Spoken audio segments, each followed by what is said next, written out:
Well, guys, we all run into locks that we can't open. And the last thing I want you to do is throw it in a box and send it to me. Now, don't get me wrong, I love free stuff.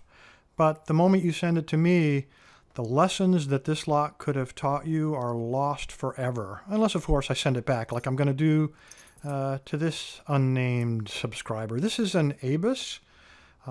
Got a little bit of a paracentric keyway, but there's room inside of there to get stuff. I would consider this to be an advanced beginner, or perhaps even, with this bitting at least, an intermediate lock. These usually contain one standard and usually 4 spools. It's a 5-pinner.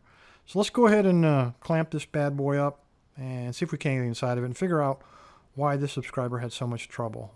Alright guys, I'm going to use top of the keyway. Maybe not that end, I'll use the short end. A little better control. You can also use bottom of the keyway on these. And I will use my Abus pick. And I'm going to call them that for now because, as it turns out, there's 6 or 7 of you guys out there who've been telling me I've been misidentifying this pick. And it turns out you're right. And I'll tell you a little bit about that. You guys really got sharp eyes. I'll have to give you credit. All right, light tension. I'm looking for a binder. There's probably 1 standard and 4 spools. I got nothing on the first pass, so I'm going to tighten up on the tension and see if I can get him to bind. Nothing. A little more tension on the tensioner. Try it again. All right, I felt a little turn of the core there on pin 2. And there we go. I believe pin 4 is a standard pin.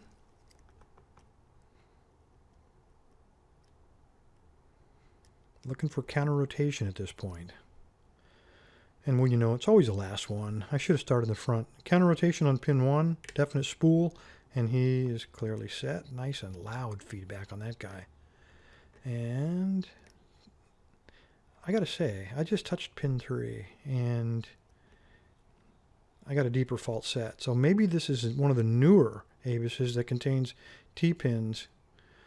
Okay, there's pin 2. I'm getting counter rotation on that one.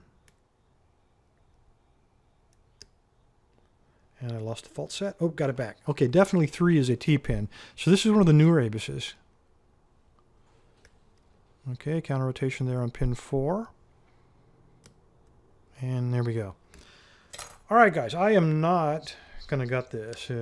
No big deal on this one. I would like to talk about the mis-ID of the picks, though. I'm going to just get rid of that guy. Let's talk about these. I have been identifying this as a Tron for quite some time, and here's why. When I buy my picks, I buy them in packs of 5, and this is direct from Sparrows, and you can see where I took this guy out.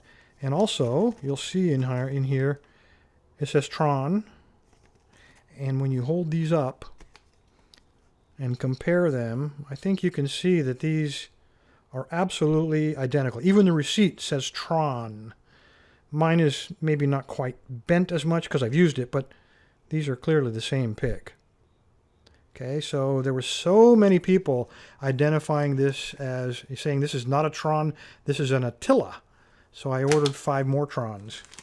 Here's a brand new bag. I just opened it, again from Sparrows. They didn't mark this one as Tron, but the receipt says Tron. So I'm going to take this one, compare it to the pick I've been identifying as a Tron, and you can see they are not the same.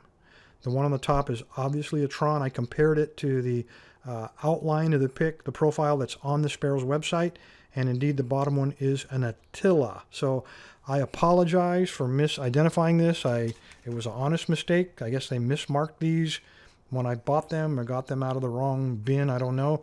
But totally my fault. Should have checked a little more closely, and I should listen to you sharp-eyed guys out there. The 6 or 7 of you that, like I said, were rather vigorous in pointing it out to me. So I appreciate it. It is a team effort. I got over 1,100 videos, and I'm sure I made at least one mistake in every single one of them. But this is the longest running mistake. Anyway, fellas, thanks for your time. Stay safe. Stay legal.